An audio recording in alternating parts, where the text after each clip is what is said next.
안녕하세요. 사연동행입니다. 세상을 살다 보면 그 누구에게도 꺼내지 못한 이야기가 한둘쯤은 있죠. 이곳은 그런 마음들을 조용히 들어주는 작은 공간입니다.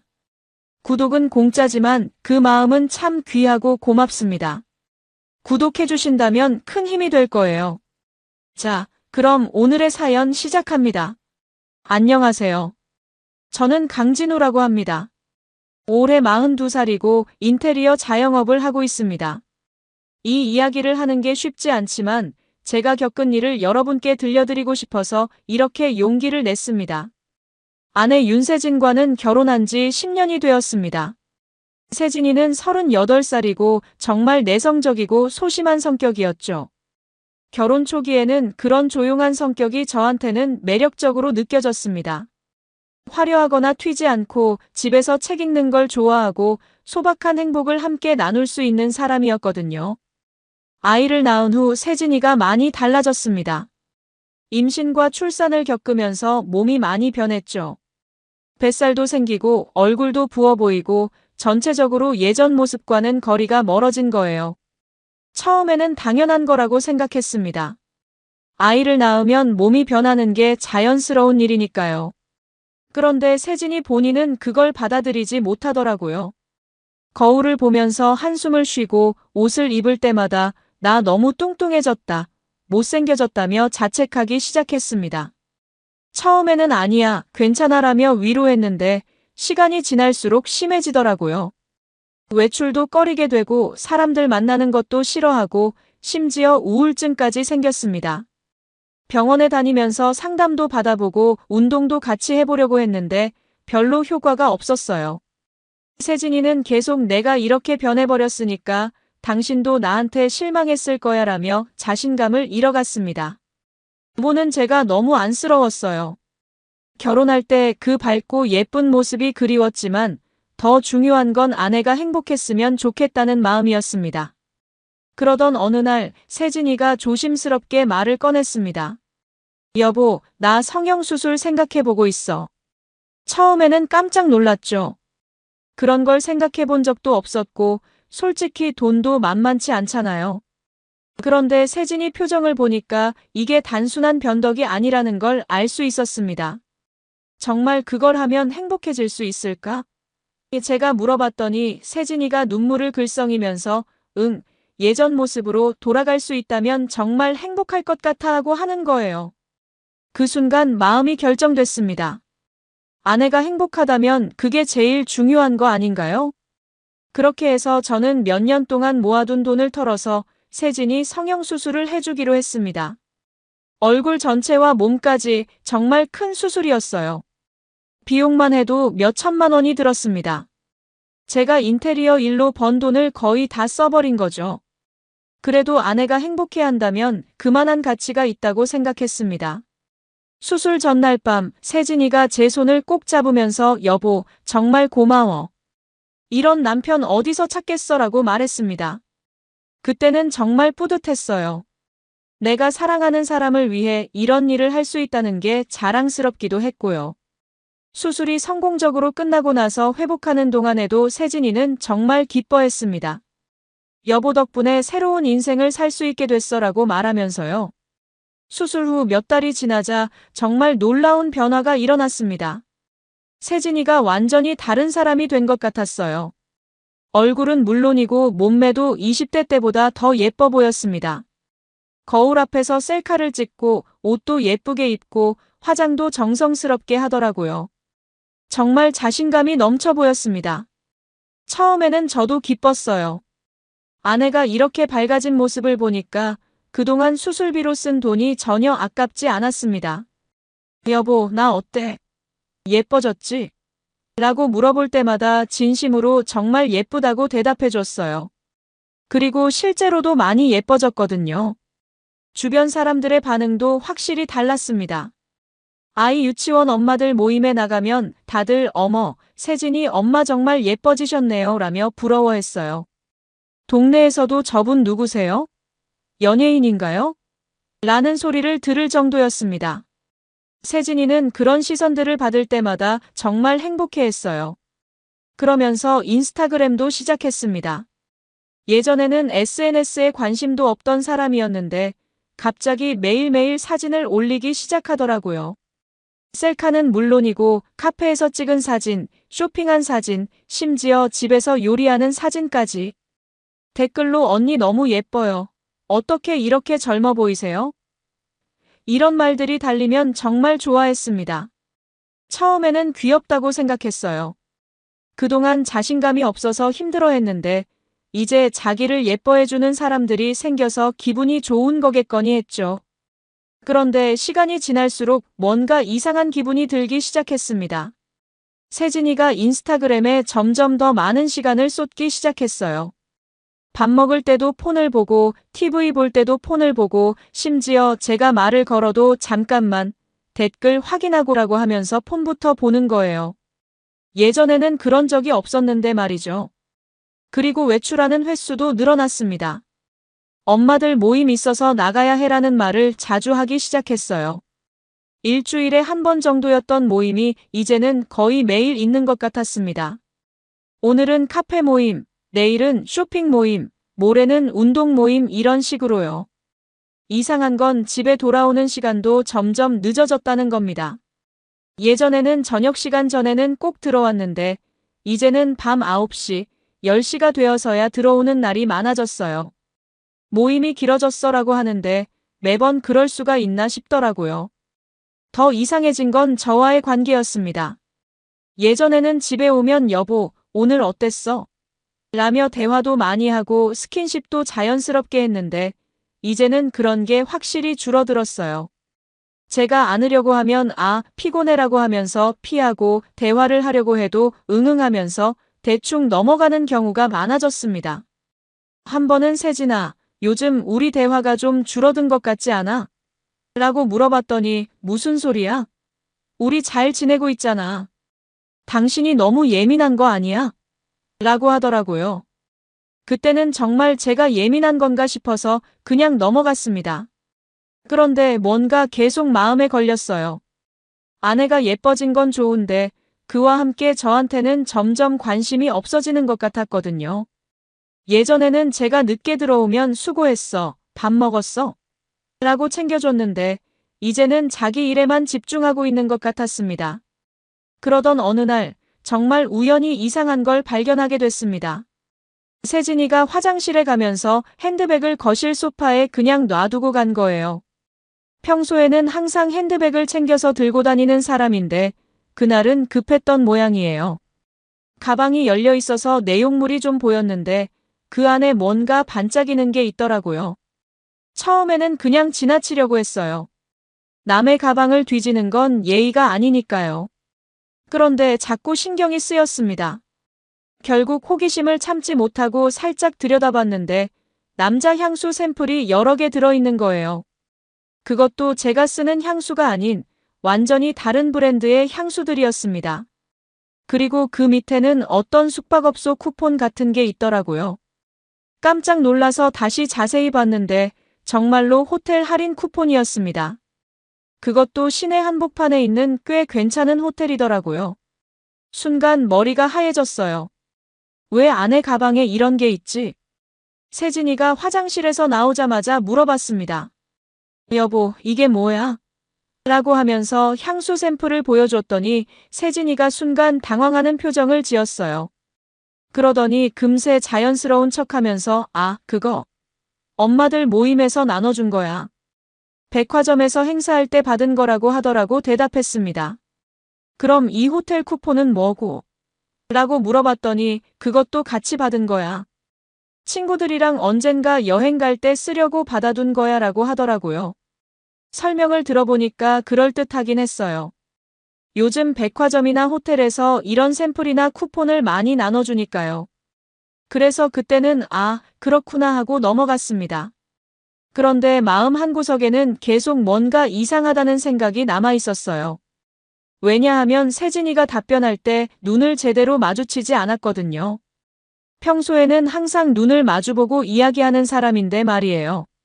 며칠 후에 또 다른 일이 있었습니다. 세진이가 거실에서 거울을 보면서 셀카를 찍고 있더라고요. 평소에도 자주 하는 일이라 별로 신경 쓰지 않고 있었는데 우연히 스마트폰 화면이 보였어요. 그런데 배경이 이상했습니다. 우리 집 거실이 아니라 어딘가 다른 곳 같았어요. 침대가 보이더라고요. 그것도 우리 집 침대가 아닌 훨씬 고급스러워 보이는 침대였습니다. 호텔 침대 같았어요. 세진아, 그 사진 언제 찍은 거야? 라고 물어봤더니 세진이가 깜짝 놀라면서 폰을 후다닥 감췄어요. 응? 뭔 소리야? 방금 찍은 거야 라고 하는데 분명히 배경이 다른 곳이었거든요. 아니야, 배경이 우리 집이 아니었던 것 같은데? 라고 다시 물어봤더니 당신이 잘못 본 거야. 각도 때문에 그렇게 보인 거 아니야? 라고 하면서 얼른 다른 얘기로 넘어가려고 하더라고요. 그날 밤 잠이 안 왔습니다. 자꾸만 이상한 생각들이 머릿속을 맴돌았어요. 향수 샘플, 호텔 쿠폰, 그리고 호텔 같은 배경의 사진. 이 모든 게 우연의 일치일까요? 아니면 정말 뭔가 있는 걸까요? 세진이는 옆에서 쿨쿨 자고 있었는데 저는 천장만 바라보며 밤을 새웠습니다. 혹시 제가 너무 의심이 많은 건 아닐까요? 아내를 믿어야 하는 거 아닌가요? 그런데 한편으로는 계속해서 불안한 마음이 들었어요. 며칠을 고민하다가 결국 확인해 보기로 했습니다. 세진이 차에 블랙박스가 있다는 걸 기억했거든요. 혹시 거기에 뭔가 단서가 있을지도 모른다는 생각이 들었어요. 물론 아내를 의심한다는 게 마음 편한 일은 아니었지만 이대로 계속 불안해하며 지낼 수는 없었습니다. 세진이가 엄마들 모임에 나간 어느 오후, 차고에 있는 세진이 차로 가서 블랙박스를 확인해 봤습니다. 처음에는 어떻게 작동하는지 몰라서 한참을 만져봤어요.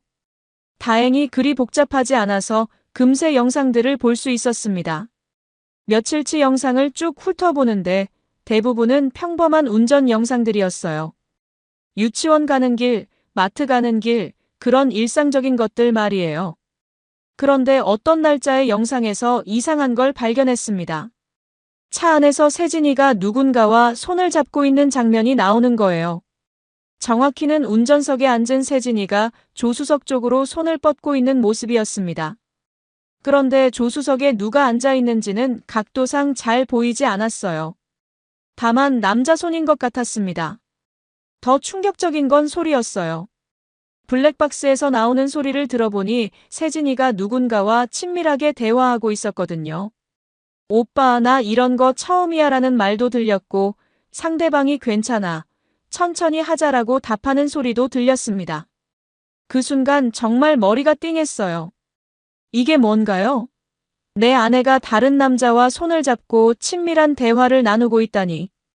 그것도 내가 성형비를 대줘서 예뻐진 얼굴로 말이에요. 더 놀라운 건 날짜였습니다. 이 영상이 찍힌 날이 세진이가 엄마들 모임이라고 하며 나갔던 날이었거든요.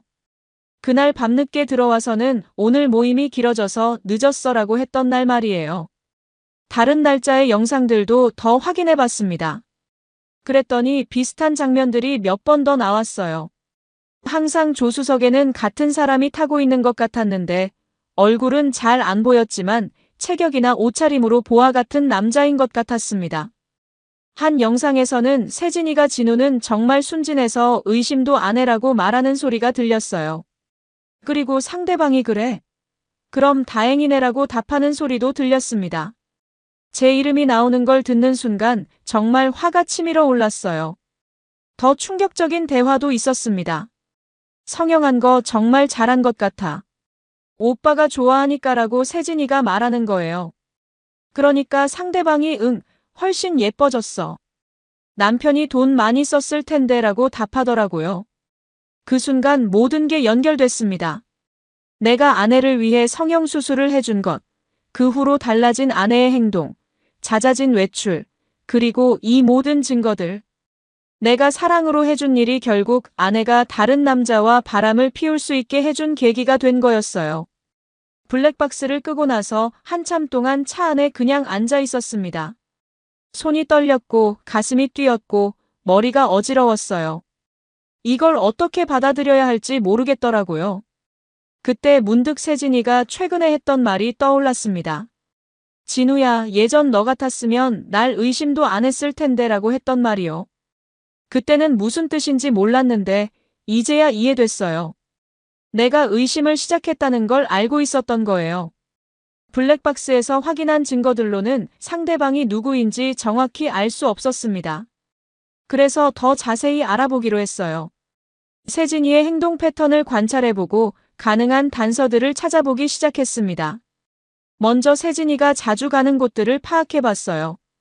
블랙박스 영상을 보니까 특정 지역에 자주 가는 것 같더라고요. 시내 중심가 쪽인데 그곳에 뭐가 있는지 직접 가서 확인해봤습니다. 그 지역에는 고급 호텔들과 피트니스 센터, 그리고 몇 개의 카페들이 있었어요.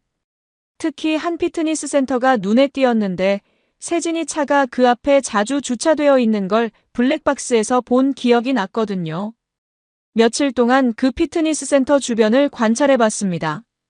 그러다가 세진이가 한 남자와 함께 나오는 모습을 목격했어요.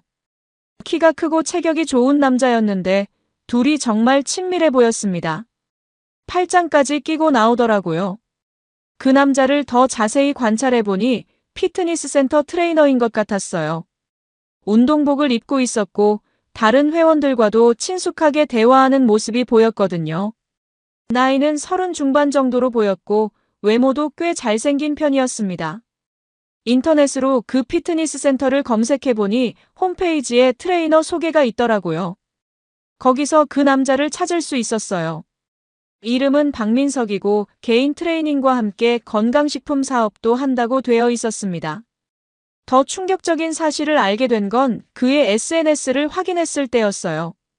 인스타그램에 올라온 사진들을 보니까 세진이와 함께 찍은 사진들이 여러 장 있었거든요. 물론 직접적으로 드러나지는 않았지만 배경이나 소품들로 봐서 분명히 세진이와 함께 있을 때 찍은 사진들이었어요. 박민석의 사업체 정보도 찾아봤습니다. 알고 보니 헬스장 트레이너에서 시작해서 지금은 꽤 규모 있는 건강식품 회사를 운영하고 있더라고요. 경제적으로도 여유가 있는 사람인 것 같았습니다. 그런데 가장 충격적인 건 시점이었어요. 세진이와 박민석이 언제부터 연락을 시작했는지 추적해보니 제가 세진이 성형수술비를 대주겠다고 한 바로 그 시점이었거든요. 즉, 성형수술을 받기로 결정한 시점부터 둘이 연락을 시작한 거였어요. 이게 무슨 뜻인지 이해하는 데는 오래 걸리지 않았습니다. 세진이가 성형수술을 받고 싶어 한 이유가 단순히 자신감 회복이 아니라 이 남자 때문이었을 가능성이 높다는 거죠. 아니면 최소한 성형수술을 받은 후에 이 남자와의 관계가 시작된 거거나요. 그날 밤 집에 온 세진이를 보니까 정말 복잡한 심정이었어요. 겉으로는 평소와 다름없이 오늘 어땠어? 라고 물어보면서도 속으로는 내가 돈을 대줘서 만든 그 얼굴로 다른 남자와 바람을 피우고 있구나 하는 생각이 들어서 견딜 수가 없었습니다. 세진아, 요즘 헬스장 다니고 있어? 라고 슬쩍 물어봤더니 응? 왜? 라고 되묻더라고요. 아니야, 몸매가 좋아진 것 같아서라고 대답했더니 아, 친구들이랑 가끔 운동하러 가라고 하면서 애매하게 넘어가더라고요. 그 순간 확신했습니다. 세진이가 정말로 바람을 피우고 있고 상대는 박민석이라는 트레이너라는 걸 말이에요. 그리고 이 모든 일의 시작이 제가 사랑으로 해준 성형수술이었다는 것도요. 모든 진실을 알고 나니까 어떻게 해야 할지 막막했습니다. 화가 나면서도 한편으로는 허탈했어요. 10년 동안 함께 살아온 아내가, 그것도 제가 모든 걸 바쳐서 예뻐지게 해준 아내가 이렇게 배신할 줄은 꿈에도 몰랐거든요. 처음에는 당장 따져 묻고 싶었습니다. 왜 이런 일을 했느냐, 내가 뭘 잘못했느냐고 소리치고 싶었어요. 그런데 곰곰 생각해보니까 그렇게 감정적으로 대응하면 안 될 것 같았습니다. 세진이는 이미 거짓말에 능숙해져 있었고 저를 속이는 것도 자연스럽게 하고 있었거든요. 그래서 일단 조용히 대응하기로 했습니다. 겉으로는 아무것도 모르는 척하면서 뒤에서는 철저하게 증거를 수집하고 법적 대응을 준비하기로 한 거죠. 어차피 결혼 생활은 끝났다고 생각했으니까 최대한 유리한 조건으로 이혼할 수 있도록 준비해야겠다고 마음먹었습니다. 먼저 변호사를 만나서 상담을 받아봤어요. 불륜에 대한 증거가 어느 정도 있으면 이혼 소송에서 유리하게 작용할 수 있는지, 위자료는 얼마나 받을 수 있는지, 그리고 상간남에게도 별도로 소송을 걸 수 있는지 물어봤습니다. 변호사는 제가 가진 증거들이 꽤 유력하다고 했어요. 블랙박스 영상, 호텔 쿠폰, 그리고 제가 직접 목격한 내용들이 법정에서 충분히 활용될 수 있다고 하더라고요. 다만 더 확실한 증거가 있으면 좋겠다고 했습니다. 그래서 며칠 더 증거 수집에 매진했어요. 세진이 핸드폰을 몰래 확인해 보기도 하고 외출할 때 뒤를 따라가 보기도 했습니다. 그러면서 발견한 게 정말 많았어요. 세진이 핸드폰에는 박민석과 주고받은 카카오톡 메시지들이 가득했습니다. 내용도 정말 노골적이었어요. 오빠, 보고 싶어. 오늘 남편 늦게 들어온대. 나갈까? 호텔에서 찍은 사진 너무 예뻐. 이런 메시지들이 수두룩했습니다. 더 충격적인 건 세진이가 제 돈으로 박민석에게 선물을 사주고 있었다는 사실이었어요. 카드 사용 내역을 확인해 보니까 남성용 명품 시계, 운동복, 심지어 자동차 용품까지 구매한 기록이 있더라고요. 모두 제 카드로 결제한 거였습니다. 그리고 둘이 자주 가는 호텔도 파악할 수 있었어요. 세진이 차량 내비게이션 기록을 보니까 특정 호텔을 여러 번 검색한 흔적이 있었거든요. 그 호텔에 직접 가서 확인해 보니 정말로 세진이와 박민석이 함께 왔다 간 CCTV 영상도 구할 수 있었습니다. 이 모든 증거들을 정리하면서 정말 기가 막혔어요. 세진이의 현재 생활이 얼마나 허영심으로 가득 차 있는지도 알게 됐거든요. 인스타그램에 올리는 화려한 사진들, 값비싼 옷들, 고급 카페에서 찍은 사진들. 이 모든 게 제 돈으로 이루어진 거였어요. 세진이 명의로 된 계좌도 확인해 봤는데 거기에는 제가 매달 생활비로 주는 돈이 고스란히 들어 있었습니다. 그런데 그 돈의 상당 부분이 박민석과의 만남에 사용되고 있었어요. 호텔비, 식사비, 선물비까지 모두 제 돈이었던 거죠. 이런 사실들을 알고 나니까 분노를 넘어서 허탈감이 들었어요. 내가 사랑한다고 생각했던 사람이 실제로는 내 돈과 내가 해준 성형수술로 다른 남자와 바람을 피우고 있었다니. 그것도 아무런 죄책감 없이 오히려 저를 바보 취급하면서 말이에요. 변호사와 다시 상담하면서 구체적인 계획을 세웠습니다. 이혼 소송과 함께 박민석에게는 상간남 소송을 걸기로 했어요. 그리고 세진이가 제 돈으로 사용한 모든 비용에 대해서도 청구하기로 했습니다. 모든 준비가 끝나자 본격적인 반격을 시작했습니다. 먼저 박민석에게 상간남 소송부터 걸었어요. 그가 기혼자의 배우자와 불륜 관계를 맺어 제 정신적 피해와 혼인 관계 파탄에 책임이 있다는 내용이었습니다.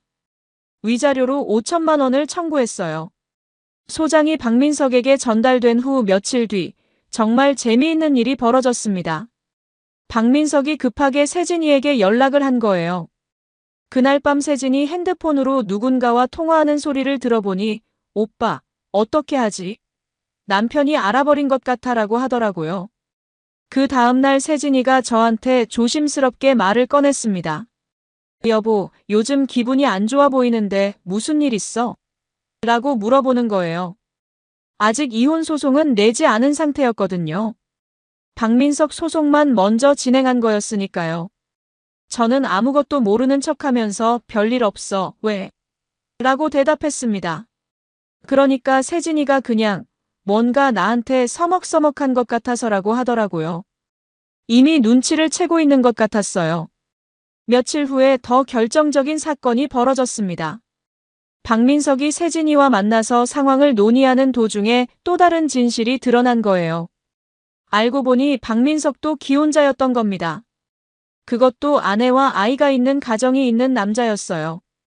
이 사실을 안 박민석의 아내가 세진이에게 직접 연락을 했습니다. 당신 때문에 우리 가정이 망가졌다면서 세진이를 만나자고 한 거죠. 세진이는 그제야 자신이 기혼남과 바람을 피웠다는 사실을 알게 된 거예요. 박민석은 세진이에게 자신이 미혼이라고 거짓말을 한 상태였거든요. 사업 때문에 결혼할 시간이 없었다고 말하면서 세진이를 속인 거였어요. 세진이가 이 사실을 알고 나서 완전히 패닉 상태가 됐습니다. 그 와중에 저는 세진이 명의 계좌를 압류 신청했어요. 불륜으로 인한 재산 손실을 방지하기 위해서였습니다.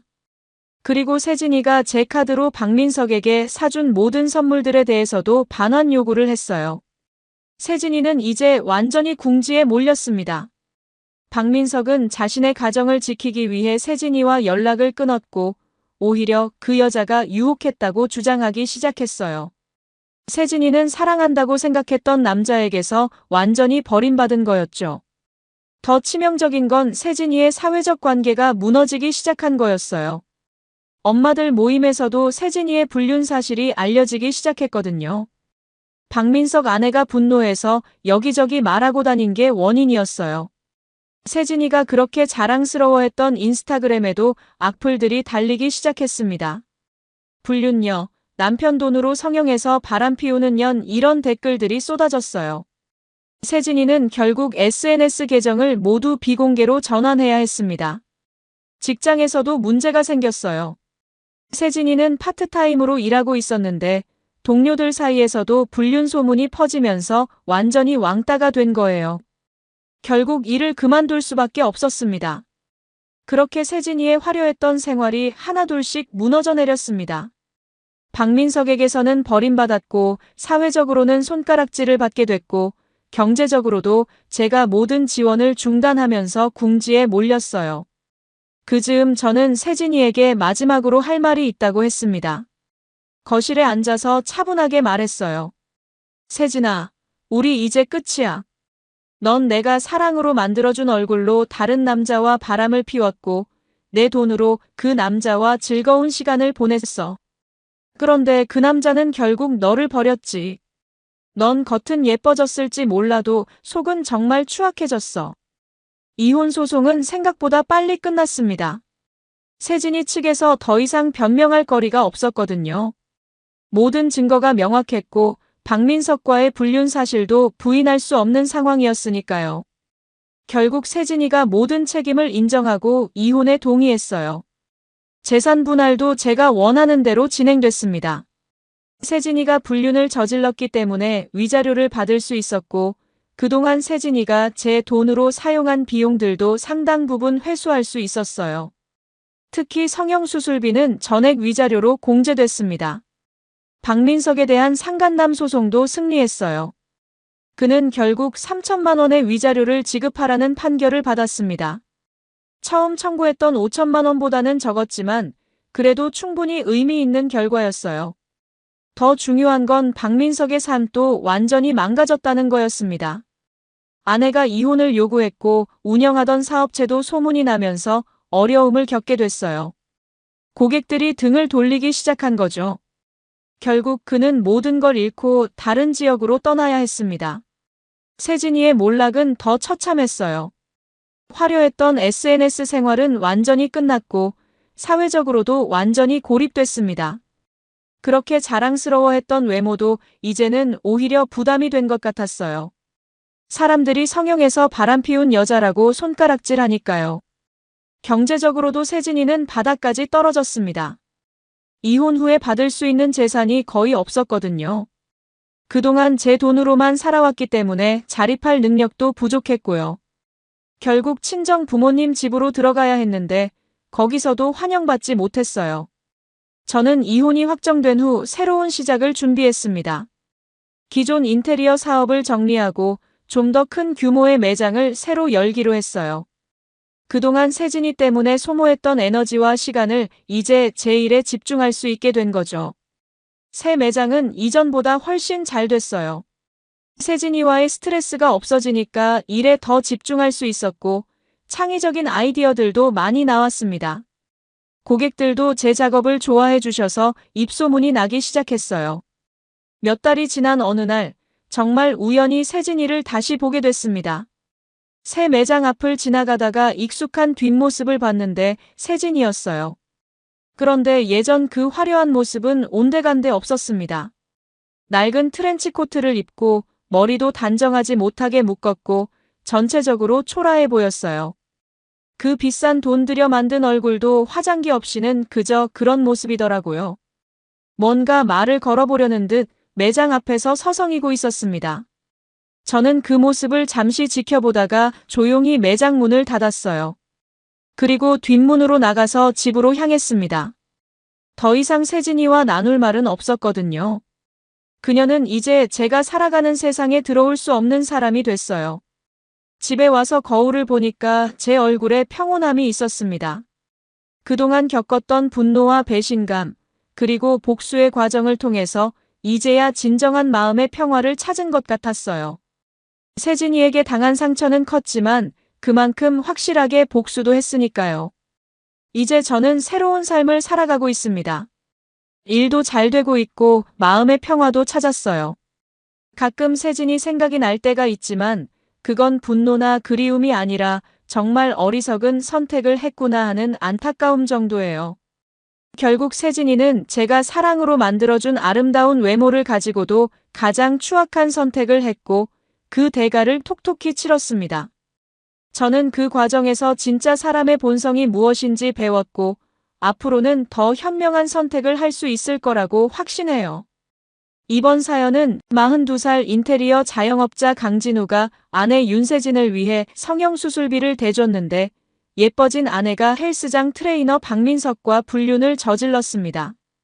진우는 블랙박스 영상과 각종 증거를 수집해서 상간남 소송과 이혼 소송을 모두 승리했고 세진과 박민석 모두 사회적, 경제적으로 완전히 몰락하게 만들었습니다. 현재 진우는 새로운 사업으로 성공하며 평온한 삶을 살고 있습니다. 여러분이라면 이런 상황에서 어떻게 하셨을까요? 저처럼 철저히 복수하셨을까요? 아니면 다른 방법을 선택하셨을까요? 여러분, 오늘 사연 어떻게 들으셨나요? 지금 이 순간 무슨 생각이 드셨는지도 궁금합니다. 여러분의 소중한 생각을 댓글로 남겨주세요. 지금까지 사연동행이었습니다.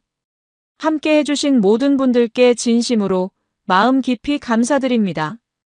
방송 끝나기 전에 혹시 아직 구독과 좋아요 안 누르셨다면 그 한 번의 클릭이 이 채널을 계속 이어가게 하는 큰 힘이 된답니다.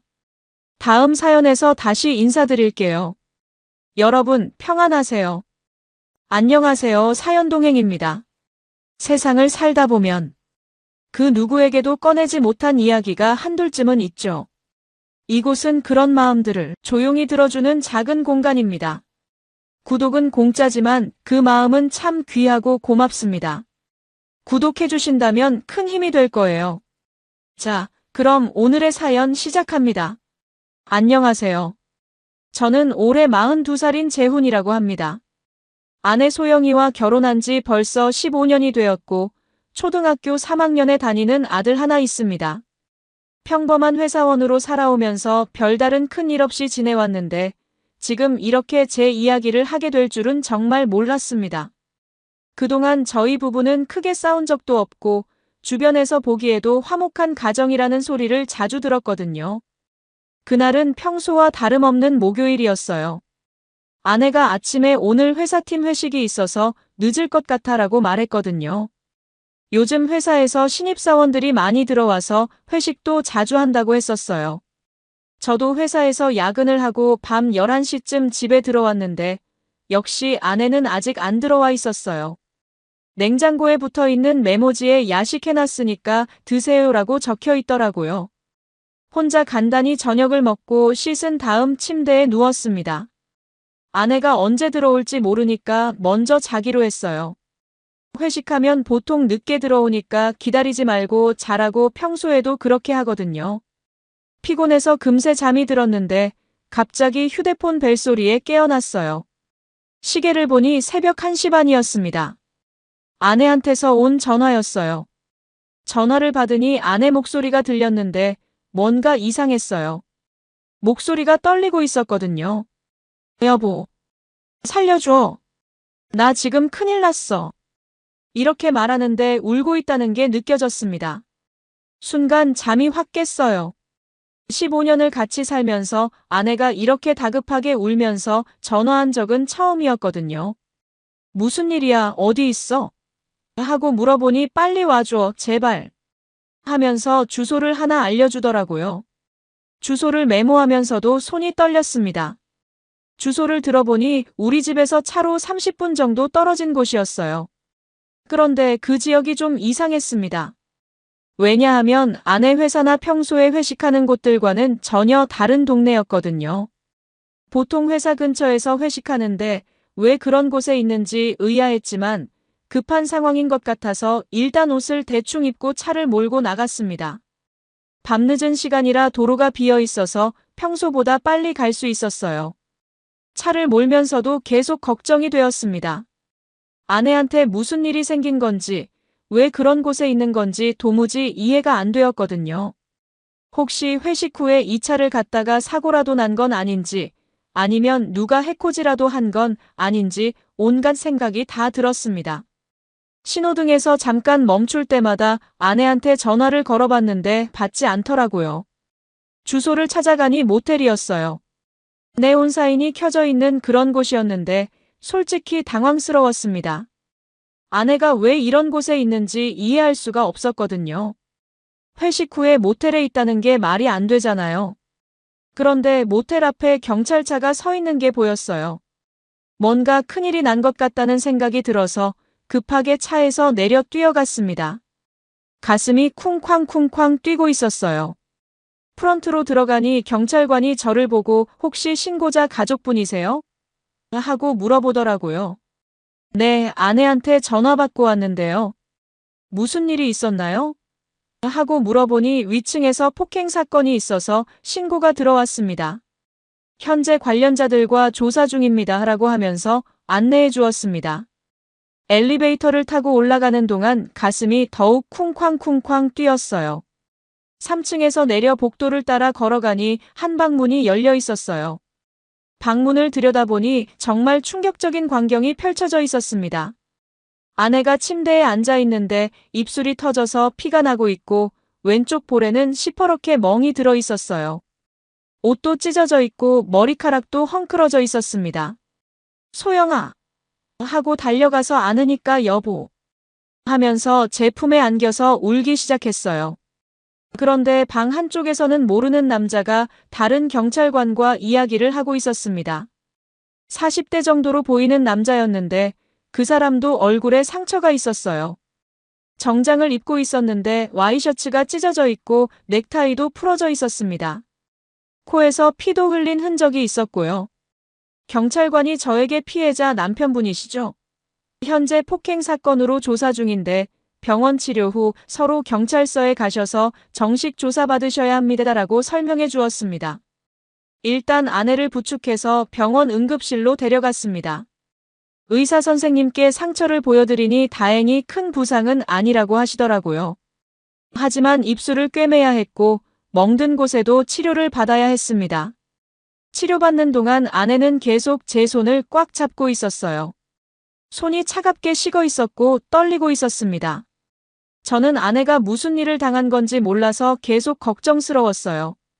병원 치료가 끝나고 경찰서로 향했습니다. 그 남자도 함께 경찰서에 와 있었어요. 각자 다른 조사실에서 진술을 받았는데 저도 참고인으로 조사를 받게 되었습니다. 경찰관이 현재 쌍방폭행으로 신고가 들어온 상태입니다. 피해자분 진술부터 들어보겠습니다. 라고 하더라고요. 아내가 울면서 진술을 시작했어요. 회사 회식이 끝나고 집에 가려고 했는데 택시를 기다리고 있었어요. 그런데 그 남자가 갑자기 다가와서 술에 취해서 이상한 말을 하면서 괴롭히기 시작했어요. 처음에는 무시하려고 했는데 계속 따라오면서 손목을 잡더라고요. 아내는 계속 울면서 무서워서 도망가려고 했는데 모텔 쪽으로 끌고 갔어요 라고 했습니다. 그래서 어떻게 모텔방에 들어가게 됐습니까? 경찰관이 물어보니 아내가 그 사람이 억지로 끌고 들어갔어요. 방에서 이상한 짓을 하려고 해서 반항했더니 때린 거예요. 그래서 기회를 봐서 남편한테 전화한 거예요 라고 대답했습니다. 저는 옆에서 듣고 있는데 정말 끔찍한 일이라고 생각했어요. 아내가 그런 일을 당했다니 화가 치밀어 올랐습니다. 그런데 잠시 후 경찰관이 저를 따로 불러서 이야기하더라고요. 현재 상황이 좀 복잡합니다. 상대방 진술을 들어보니 좀 다른 이야기가 나왔어요. 그리고 경찰관이 저에게 설명해준 내용은 정말 충격적이었습니다. 상대방 주장으로는 둘이 연인 관계였다고 하는데 오늘 헤어지자는 이야기를 하다가 감정이 격해져서 다툰 거라고 합니다. 그게 무슨 말입니까? 제 아내가 그런 사람이 아닙니다. 제가 화를 내며 말했는데 경찰관이 일단 양쪽 진술이 다르니까 추가 조사가 필요합니다. 모텔 CCTV도 확인해봐야 하고 휴대폰 통화 기록이나 메시지도 조사해야 할 것 같습니다. 라고 하더라고요. 그 순간 뭔가 불안한 느낌이 들기 시작했어요. 조사가 계속 진행되는 동안 저는 아내 옆에 앉아 있었습니다. 아내에게 그 남자가 뭔 헛소리를 하는 거야? 연인 관계라니 그게 말이 돼? 라고 물어봤어요. 아내는 나도 모르겠어. 그 사람이 완전히 미친 것 같아. 나를 스토킹했나 봐라고 하면서 화를 내더라고요. 하지만 뭔가 아내 표정이 평소와 다른 것 같았어요. 너무 당황하고 있는 것 같았거든요. 1시간쯤 지나서 경찰관이 다시 왔어요. 모텔 CCTV를 확인해봤는데 두 분이 함께 들어가는 모습이 찍혔습니다. 강제로 끌려가는 것 같지는 않아 보이는데요. 그 말을 듣자 아내 얼굴이 하얗게 변했어요. 그럴 리가 없어요.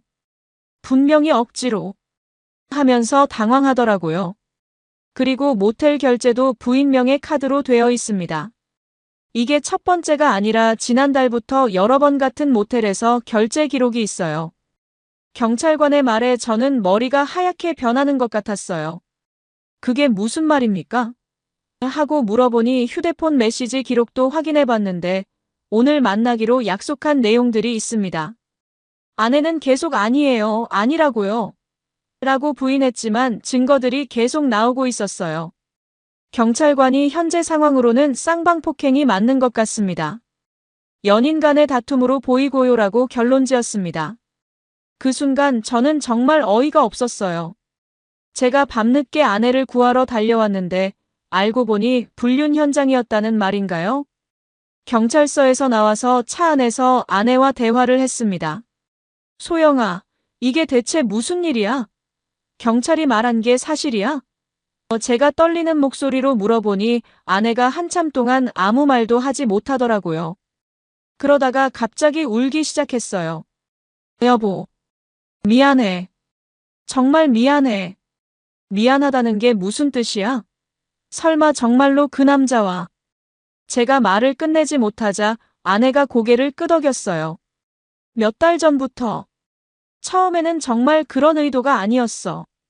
그냥 친구로 만났는데. 아내의 고백을 들으면서 제 머릿속이 하얗게 변했습니다. 15년 결혼 생활이 한순간에 무너지는 기분이었어요. 그럼 오늘은 뭐야? 왜 나한테 구조 요청을 한 거야? 제가 화를 내며 물어보니 아내가 오늘 그 사람이랑 헤어지자고 얘기했어. 그런데 갑자기 화를 내면서 때린 거야. 정말 무서웠어. 그래서 당신한테 전화한 거야 라고 말했어요. 하지만 이미 모든 신뢰가 깨진 상황에서 그런 말이 들릴 리 없었습니다. 집에 도착해서도 잠을 한숨도 못 잤어요. 아내는 울면서 계속 사과했지만 저는 아무 말도 할 수 없었어요. 그동안 제가 야근한다고 할 때마다 고생 많다고 하면서 챙겨주던 아내가 실제로는 다른 남자와 만나고 있었다는 사실이 받아들여지지 않았거든요. 정말 바보같이 속고 있었던 거예요. 다음 날 아침 아내가 여보, 정말 끝낼게. 다시는 그 사람과 만나지 않을게라고 약속했어요. 하지만 저는 이미 믿을 수가 없었습니다. 몇 달 동안 나를 속였는데 어떻게 믿어? 제가 차갑게 말하자 아내가 더욱 울면서 정말 잘못했어. 기회를 한 번만 줘라고 빌더라고요. 며칠 동안 아내의 행동을 지켜봤는데 계속 불안해하는 모습이 보였어요. 핸드폰을 자주 확인하고 제가 들어오면 급하게 통화를 끊는 일이 많았습니다. 그리고 어느 날 아내가 화장실에 가면서 핸드폰을 거실에 두고 간 적이 있었어요. 그때 재빨리 확인해봤는데 그 남자와 계속 연락하고 있더라고요. 이민수라는 이름으로 저장되어 있었는데 메시지 내용을 보니 남편이 의심하고 있어 조심해야 할 것 같은 내용들이 있었어요. 그리고 가장 화가 난 건 그날 일은 미안했어. 너무 당황해서 그랬어라는 메시지였습니다. 결국 그날 모텔에서 일어난 일도 계획적이었던 거예요. 더 확인해보니 그동안 제가 모르는 사이에 정말 많은 거짓말을 했더라고요. 친구들과 만난다. 엄마 댁에 간다고 하고 나간 날들이 대부분 그 남자와 만난 날이었어요. 카드 사용 내역도 확인해봤는데 모텔비가 여러 번 결제되어 있었습니다. 정말 치밀하게 저를 속이고 있었던 거죠. 그 순간 저는 결심했어요. 더 이상 이런 식으로 살 수는 없다고요. 아내가 진심으로 반성하고 있는 것 같지도 않았고 계속 그 남자와 연락하고 있는 상황에서 용서할 수도 없었습니다. 이제 제대로 된 복수를 해야겠다고 생각했어요. 저를 이렇게 바보로 만든 대가를 치르게 해야겠다고 마음먹었습니다. 먼저 그 남자에 대해서 자세히 알아보기 시작했어요. 경찰서에서 받은 조서를 통해 이름과 나이, 직업을 알 수 있었습니다. 이민수, 40살, 보험 설계사였어요. 인터넷으로 찾아보니 꽤 큰 보험회사에서 일하고 있었고 저처럼 결혼해서 가정이 있는 사람이었습니다. 아내와 초등학생 딸이 하나 있더라고요. 정말 기가 막혔어요. 자기도 가정이 있으면서 남의 가정을 망치고 있었던 거예요. 그 남자 SNS도 찾아봤는데 평범한 가정을 꾸리고 사는 것처럼 사진들을 올려놓고 있었습니다. 아내와 딸과 함께 찍은 가족 사진들, 여행 사진들. 정말 이중적인 인간이었어요. 이런 사람이 제 아내와 불륜을 저지르고 있었다니 용서할 수 없었습니다. 그 남자의 직장 주소와 집 주소도 알아냈어요. 그리고 가장 중요한 건 그 남자 아내의 연락처였습니다. 그 여자도 자기 남편이 바람피우고 있다는 사실을 알아야 한다고 생각했거든요. 저처럼 속고 살고 있을 수도 있잖아요.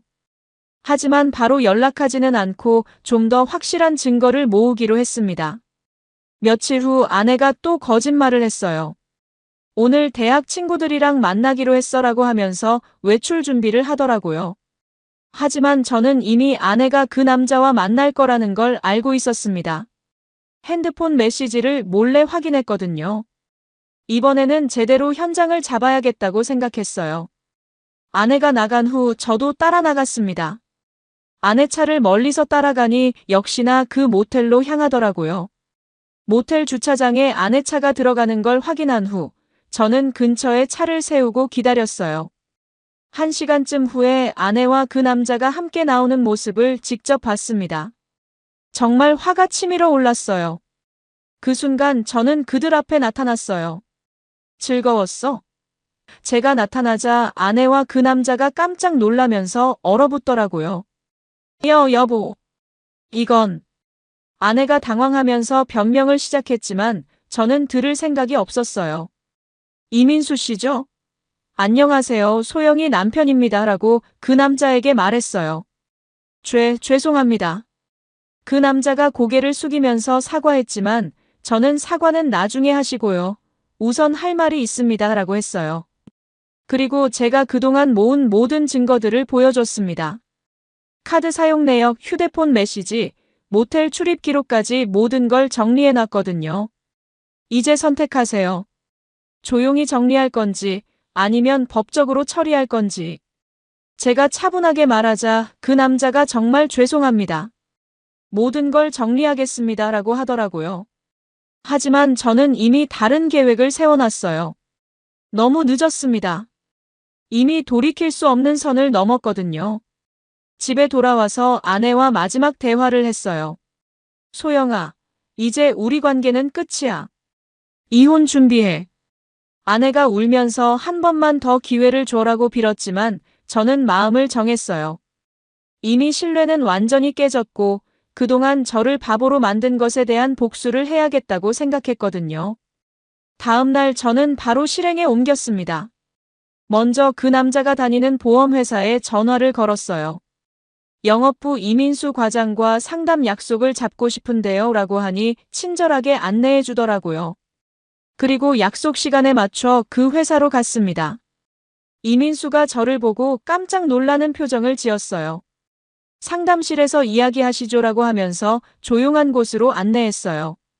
그리고 제가 준비해온 자료들을 테이블 위에 펼쳤습니다. 모텔 영수증 사본, 휴대폰 메시지 캡처, 그리고 경찰 조서까지 모든 증거를 보여줬어요. 이민수 씨, 이제 진짜 게임을 시작해볼까요? 제발. 여기서는 안 됩니다. 그 남자가 떨리는 목소리로 말했지만 저는 상관없었어요. 그럼 어디서 하시겠어요? 당신 집에서? 아니면 당신 아내 앞에서? 그러자 그 남자가 완전히 얼어붙더라고요. 알겠습니다. 원하시는 대로 하겠습니다. 하지만 저는 이미 다음 단계를 준비하고 있었어요. 상담실을 나와서 직접 영업부장을 찾아갔습니다. 안녕하세요. 저는 이민수 과장의 보험 고객인데요. 심각한 상담건이 있어서 왔습니다. 부장이 무슨 문제인가요? 라고 물어보길래 제가 준비한 자료를 꺼냈어요. 이민수 과장이 제 아내와 불륜을 저질렀습니다. 여기 모든 증거가 있습니다. 부장의 얼굴이 심각해지더라고요. 이건 정말 심각한 문제네요. 저희 회사는 직원의 도덕성을 매우 중요하게 생각하거든요. 그리고 즉시 이민수를 불러서 사실 확인을 시작했어요. 이민수는 부장 앞에서 모든 걸 인정할 수밖에 없었어요. 증거가 너무 명확했거든요. 부장이 이런 일로 회사 이미지에 손상을 주다니 정말 실망스럽습니다. 징계위원회에 회부하겠습니다 라고 하더라고요. 이민수의 얼굴이 새하얗게 변했어요. 회사에서 나온 저는 이제 더 큰 폭탄을 터뜨릴 준비를 했어요. 이민수야. 내에게 전화를 걸었습니다. 안녕하세요. 혹시 이민수 씨 부인이시죠? 상대방이 네, 그런데 누구세요? 라고 물어보길래 제가 이민수 씨와 관련해서 꼭 만나서 말씀드릴 일이 있습니다 라고 했어요. 무슨 일인지 전화로 말씀해 주세요 라고 하시길래 전화로는 어려운 내용이라 직접 만나서 얘기하고 싶습니다. 아마 부인께서도 아셔야 할 내용일 거예요 라고 했더니 불안한 목소리로 혹시 무슨 사고라도 났나요? 라고 물어보시더라고요. 다음날 약속한 카페에서 이민수 아내를 만났습니다. 30대 후반으로 보이는 단정한 여성이었어요. 안녕하세요. 저는 재훈이라고 합니다. 라고 인사하니 무슨 일로 저를 찾으셨나요? 라고 물어보시더라고요. 저는 준비해온 자료를 꺼내면서 남편분과 제 아내가 불륜 관계입니다. 라고 직접적으로 말했어요. 네. 그게 무슨... 그 여자가 당황하면서 말을 못하더라고요. 제가 증거 사진들을 보여주자 얼굴이 점점 하얗게 변해갔어요. 이게 정말 우리 남편인가요? 떨리는 목소리로 물어보시길래 네, 맞습니다. 경찰서에서도 확인된 사실입니다. 라고 답했어요. 그 여자가 한참 동안 말을 못하더니 갑자기 울기 시작했어요. 정말 죄송합니다. 제가 남편을 제대로 관리하지 못해서 하면서 계속 사과하시더라고요. 저는 부인이 사과할 일이 아닙니다. 저희는 같은 피해자예요. 라고 위로했어요. 저희 집도 이제 어떻게 될지 모르겠네요. 그 여자가 눈물을 닦으면서 말했어요. 아이도 있고 집도 대출로 샀는데. 저는 속으로 그건 네 남편한테 말해라고 생각했지만 겉으로는 힘드시겠지만 잘 결정하시기 바랍니다. 라고 말했어요. 카페에서 나온 후 저는 마지막 단계를 준비했습니다. 변호사 사무실에 가서 상담을 받았어요. 이혼 소송과 함께 상간자 위자료 청구를 하고 싶습니다. 라고 하니 변호사가 충분히 승소 가능성이 높아 보입니다. 증거도 확실하고요. 라고 하더라고요. 일주일 후 이민수에게서 급하게 전화가 왔어요. 제발 한 번만 만나서 이야기할 수 있을까요? 정말 중요한 얘기가 있습니다. 라고 하더라고요. 저는 좋습니다. 하지만 제가 정한 장소에서 만나시죠. 라고 했어요. 그리고 제가 선택한 곳은 그의 직장 근처 카페였습니다. 이민수가 나타났을 때 완전히 다른 사람이 되어 있었어요. 며칠 사이에 많이 초라해져 보였고 얼굴도 많이 야위어 있었습니다. 정말 죄송합니다. 제가 모든 걸 잘못했습니다. 라고 하면서 고개를 숙이더라고요. 회사에서도 정직 처분을 받았고 집에서도 쫓겨났습니다. 그래서 저한테 뭘 바라시는 건가요? 제가 차갑게 물어보니 제발 선처를 부탁드립니다. 위자료도 드리겠습니다. 얼마든지 하면서 빌더라고요. 하지만 저는 이미 마음을 정했어요. 이미 변호사를 통해 법적 절차를 진행하고 있습니다. 늦었어요. 제발. 저도 가정이 있습니다. 그가 울먹이면서 말했지만 저는 그걸 왜 지금 생각하세요? 불륜할 때는 생각 안 하셨으면서라고 답했어요. 그리고 당신이 제 가정을 망칠 때는 생각하지 않으셨잖아요 라고 덧붙였습니다. 이민수가 정말 죄송합니다.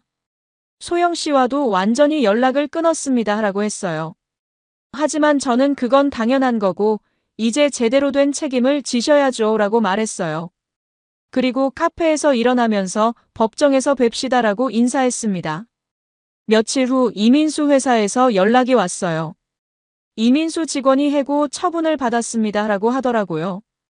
회사에서도 이런 도덕적 문제를 일으킨 직원을 더 이상 둘 수 없다고 판단한 것 같았어요. 정말 속이 시원했습니다. 자업자득이었거든요. 집에서 아내는 계속 불안해하고 있었어요. 민수가 회사에서 잘렸대. 이제 어떻게 되는 거야? 하면서 걱정하더라고요. 저는 그 사람 걱정할 시간에 너 아필이나 걱정해라고 차갑게 말했어요. 아내도 이제 상황이 심각하다는 걸 알고 있는 것 같았어요. 여보, 정말 마지막으로 한 번만 더 기회를. 아내가 또 빌기 시작했지만 저는 이미 변호사 선임했어. 내일 이혼 조정 신청서 넣을 거야 라고 단호하게 말했어요. 아내 얼굴이 완전히 하얗게 변하더라고요. 이제서야 상황의 심각성을 깨달은 것 같았어요. 그날 밤 아내가 무릎 꿇고 빌었어요. 제발. 아이 생각해서라도. 하지만 저는 아이 생각은 너가 불륜할 때 했어야지라고 답했어요. 이미 되돌릴 수 없는 선을 넘었고 저도 더 이상 참을 수 없었거든요. 15년 결혼 생활이 이렇게 끝나게 될 줄은 몰랐지만 이것이 현실이었어요. 드디어 법정 날이 왔습니다. 이혼 조정과 위자료 청구 소송을 동시에 진행했어요. 법정에 들어서니 아내와 이민수가 각자 변호사와 함께 앉아 있었습니다. 둘 다 고개를 들지 못하고 있더라고요.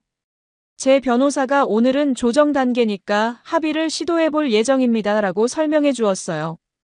판사님이 우선 사실관계부터 확인해 보겠습니다 라고 하시면서 제가 제출한 증거들을 검토하기 시작했어요. 경찰 조서, 모텔 CCTV 영상, 카드 사용 내역, 휴대폰 메시지 내용까지 모든 게 명확했습니다. 판사님도 이 정도면 불륜 사실은 명백하네요 라고 하시더라고요. 아내 변호사가 일시적인 실수였고 진심으로 반성하고 있습니다 라고 변론했지만 판사님이 하지만 몇 달간 지속된 계획적인 행위로 보입니다 라고 하시면서 받아들이지 않으셨어요. 그리고 특히 남편을 속여서 모텔로 불러낸 것은 매우 악의적이라고 평가하셨습니다. 조정 과정에서 이민수 측에서 위자료를 제안했어요. 2천만 원 선에서 합의하면 어떻겠냐고 하더라고요. 하지만 제 변호사가 피해 정도를 고려하면 최소 5천만 원은 되어야 한다고 맞섰어요. 그러자 이민수가 그런 큰 돈은 마련할 수 없습니다 라고 하더라고요. 그럼 집을 팔아서라도 마련하세요. 제가 차갑게 말하자 이민수가 집을 팔면 저희 가족이 갈 곳이 없습니다 라고 했어요. 저는 그건 당신이 해결할 문제죠. 제 가정을 망칠 때는 생각 안 하셨으면서라고 답했어요. 법정 분위기가 차가워졌어요. 아내도 조정 과정에서 계속 울면서 정말 잘못했다고 사과했어요. 하지만 저는 지금 와서 우는 게 무슨 의미가 있어? 불륜할 때는 왜 안 울었어? 라고 말했어요. 판사님도 피고인의 행위는 혼인 관계를 지속하기 어려울 정도로 신뢰를 파괴했다고 판단하셨어요. 결국 조정은 결렬되었고 본격적인 재판으로 넘어가게 되었습니다. 재판 과정에서 더 많은 증거들이 공개되었어요. 이민수와 아내가 주고받은 메시지 중에는 저를 조롱하는 내용까지 있었거든요. 남편이 야근한다고 하니까 오늘 밤새 있을 수 있겠네 같은 내용들이었어요. 그런 증거들을 보면서 정말 화가 치밀어 올랐어요. 그동안 얼마나 저를 바보로 여겼는지 알 수 있었거든요. 판사님도 이 정도면 매우 악질적인 불륜이라고 하시면서 엄중한 표정을 지으셨어요. 재판부 분위기도 완전히 제 편이었어요. 재판이 진행되면서 이민수의 상황은 점점 더 나빠졌어요. 회사에서 해고당한 것도 모자라 새 직장 구하기도 어려워졌고 집에서도 쫓겨나서 원룸에서 혼자 살고 있다고 하더라고요. 아내도 마찬가지로 이혼이 확정되면서 갈 곳이 없어졌어요. 정말 자업자득이었습니다. 마침내 최종 판결이 나왔습니다. 판사님은 충분한 증거를 바탕으로 다음과 같이 판결한다며 결과를 발표하셨어요. 우선 이혼은 당연히 인정되었고 아이의 양육권은 제게 주어졌습니다. 그리고 가장 중요한 위자료 부분에서 이민수에게 4천만 원 지급 명령이 내려졌어요. 장기간에 걸친 계획적 불륜 행위이며 특히 배우자를 기만하여 현장에 불러낸 행위는 매우 악질적이라는 것이 판결 이유였습니다. 그리고 이런 행위에는 상당한 정신적 피해에 대한 배상이 필요하다고 하시면서 높은 금액의 위자료를 인정해 주셨어요. 정말 속이 시원했습니다. 이민수는 판결을 듣고 완전히 주저앉았어요. 4천만 원을 어떻게 마련하라는 거냐고 하면서 절망하더라고요. 하지만 저는 그건 당신이 알아서 할 일이고 못 내면 강제 집행 들어갑니다라고 차갑게 말했어요. 법은 살아있었고 정의는 승리했습니다. 아내도 법정에서 울면서 이제 어떻게 살라는 거냐고 했지만 저는 그것도 내가 알아서 할 일이야 라고 답했어요. 불륜의 대가는 이런 거라는 걸 제대로 보여줘야 했거든요. 더 이상 동정심 같은 건 없었어요. 이미 모든 감정이 메말라 있었습니다. 법정을 나오면서 제 변호사가 정말 깔끔하게 이겼네요. 이런 확실한 승소는 오랜만에 봅니다라고 하더라고요. 저도 만족스러웠어요. 그동안 쌓인 분노와 배신감이 조금이나마 해소되는 느낌이었거든요. 정의가 구현되는 걸 직접 눈으로 확인했습니다. 며칠 후 이민수가 정말로 집을 팔았다는 소식을 들었어요. 위자료를 마련하기 위해서였죠. 그 바람에 이민수 가족은 작은 전셋집으로 이사를 갔고 이민수 아내도 결국 이혼을 선택했다고 하더라고요. 한 집안이 완전히 풍비박산 난 거예요. 하지만 그것도 자기가 선택한 결과였습니다. 제 전 아내는 위자료도 제대로 못 받고 원룸에서 혼자 살게 되었어요. 아이와는 한 달에 2번만 만날 수 있게 되었고 그것도 제 허락하에서만 가능했습니다. 가끔 아이를 만나러 올 때 보면 정말 많이 초라해져 있더라고요. 하지만 전혀 동정심이 들지 않았어요. 저는 아이와 함께 새로운 집에서 새 출발을 했습니다. 기존 집은 너무 많은 안 좋은 기억이 있어서 팔고 좀 더 작지만 깨끗한 아파트로 이사했어요. 이민수한테서 받은 위자료 4천만 원은 아이 교육비와 미래를 위한 적금으로 넣어뒀습니다. 그 돈으로 아이에게 더 좋은 교육 환경을 만들어주고 있어요. 아이가 아빠, 이제 우리 둘이서만 살아도 행복해라고 말할 때마다 정말 뿌듯했어요. 거짓과 배신이 가득한 가정보다는 비록 작더라도 진실한 가정이 훨씬 좋다는 걸 실감했습니다. 요즘 저는 아이와 함께 저녁을 먹으면서 앞으로도 아빠는 거짓말하지 않는 사람이 될 거야라고 약속하고 있어요. 가끔 전 아내가 연락해서 다시 시작할 수 없겠냐고 물어봐요. 하지만 한번 깨진 신뢰는 절대 회복될 수 없다고 생각합니다. 그리고 제가 보여준 복수가 다른 사람들에게도 교훈이 되었으면 좋겠어요. 불륜에는 반드시 대가가 따른다는 걸 말이죠. 요즘 제 일상은 정말 평화롭습니다. 더 이상 속임수나 거짓말을 걱정할 필요가 없으니까요. 아이와 함께 진실되게 살아가는 것만으로도 충분히 행복해요. 그리고 무엇보다 정의가 승리했다는 사실이 가장 만족스럽습니다. 악한 사람들이 제대로 된 벌을 받는 걸 직접 보니까 세상이 공정하다는 믿음이 생겼어요. 이번 사연은 42살 직장인 재훈의 이야기였습니다. 아내가 회식이라고 나간 날 새벽에 모텔에서 구조 요청을 받고 달려갔는데 폭행 사건으로 경찰 조사를 받는 과정에서 아내와 상간남의 불륜 사실이 드러났습니다. 처음에는 아내가 피해자인 척 거짓말했지만 경찰 조사 결과 쌍방폭행으로 밝혀지면서 몇 달간 지속된 계획적 불륜이 발각되었습니다. 재훈은 상간남 이민수의 직장의 불륜 사실을 알려 해고시키고 이민수 아내에게도 알려 그 가정도 파탄냈습니다. 법정에서 이혼과 함께 상간남에게 4천만 원의 위자료 지급 판결을 받아냈고 이민수는 집을 팔아 위자료를 지급해야 했습니다. 현재 재훈은 아이와 함께 새로운 삶을 시작했고 위자료는 아이 교육비로 활용하고 있습니다. 여러분이라면 이런 상황에서 어떻게 하셨을까요? 재훈처럼 철저하게 복수하셨을까요? 아니면 다른 방법을 선택하셨을까요? 여러분, 오늘 사연 어떻게 들으셨나요? 지금 이 순간 무슨 생각이 드셨는지도 궁금합니다. 여러분의 소중한 생각을 댓글로 남겨주세요. 지금까지 사연동행이었습니다. 함께 해주신 모든 분들께 진심으로 마음 깊이 감사드립니다. 방송 끝나기 전에 혹시 아직 구독과 좋아요 안 누르셨다면 그 한 번의 클릭이 이 채널을 계속 이어가게 하는 큰 힘이 된답니다. 다음 사연에서 다시 인사드릴게요. 여러분 평안하세요.